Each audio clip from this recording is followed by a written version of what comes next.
Hello everyone, welcome to my 30 days challenge and today is day 6। তো সকালবেলা ঘুম থেকে তো উঠে দেখি যে ঝমঝম করে বৃষ্টি পড়ছে। তো সেই ওয়েদারটা এনজয় করতে করতেই চা খেয়ে নিলাম। দেন স্নান টান করে এসেছি। তোমরা দেখতেই পাচ্ছ যে আমার মুখে একটা এত বড় ফোড়া হয়েছে, তার জন্য আমার মুডটা ভীষণ পরিমাণে অফ।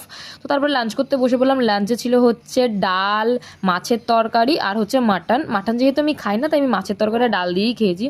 তো তারপরে দুপুরের দিকে একটা পার্সেল চলে আসলো। তো আমি মিশো থেকে অনেকগুলো বোতল অর্ডার করেছিলাম। তো বোতলগুলো বেশ ভালো এসছে আর কোয়ালিটিও বেশ ভালো।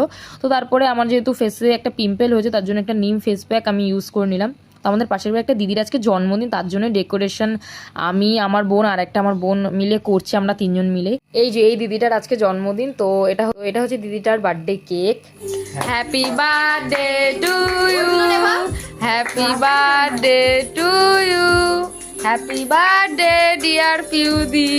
তো বাড়ি এসেই তো দেখি যে সাবানা থেকে একটা পার্সেল এসেছে। তো আমার বোন হচ্ছে সাবানা থেকে এই টোট ব্যাগটা অর্ডার করেছে। ওর এটা নেওয়ার ভীষণ পরিমাণে ইচ্ছা ছিল।